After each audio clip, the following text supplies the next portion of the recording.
Et nous avons la chance chez les experts Europe 1 d'avoir un éminent spécialiste en relations humaines, David Abiker, bonjour.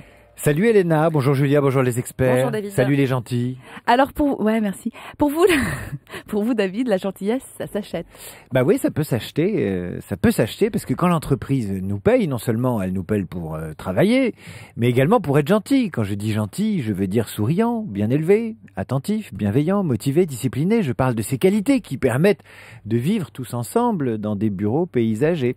Et comme toutes ces qualités ne se repèrent pas à l'embauche, elles ne sont pas payées. Ça veut dire en clair que lorsque vous recrutez un méchant ou un gentil, vous ne voyez pas dès le départ qu'il est gentil ou qu'il est méchant. Et comme vous ne le voyez pas, vous ne rémunérez pas la gentillesse. Ça explique pourquoi les gentils et les méchants sont payés pareil au début.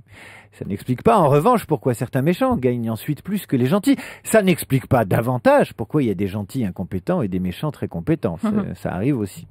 Sauf que pour qu'une entreprise marche et qu'elle marche sur ses deux jambes, il faut beaucoup de gentils et pas trop de méchants. Ça veut dire que lorsque les gentils deviennent méchants, ça pose un problème à tout le monde. Ils font la grève, ils se mettent en arrêt maladie, parfois ils estiment qu'ils sont harcelés par les méchants qui abusent de leur gentillesse. C'est là que ça se gâte parce qu'en général, il y a un truc qui protège les gentils et qui s'appelle le droit du travail des gentils. Le droit du travail des gentils, sauf que lorsqu'un gentil veut faire valoir ses droits du travail de gentil, il est immédiatement soupçonné d'être devenu méchant.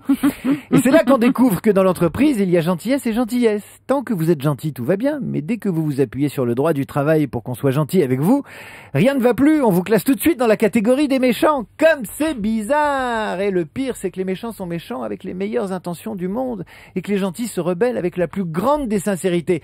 Voilà pourquoi, moi, je préfère un bon conflit de gentils à un grand sourire de méchant. Voilà pourquoi je préfère un grand cri plutôt qu'un double discours. Le grand cri, ça libère. Le double discours, ça rend fou. Merci David.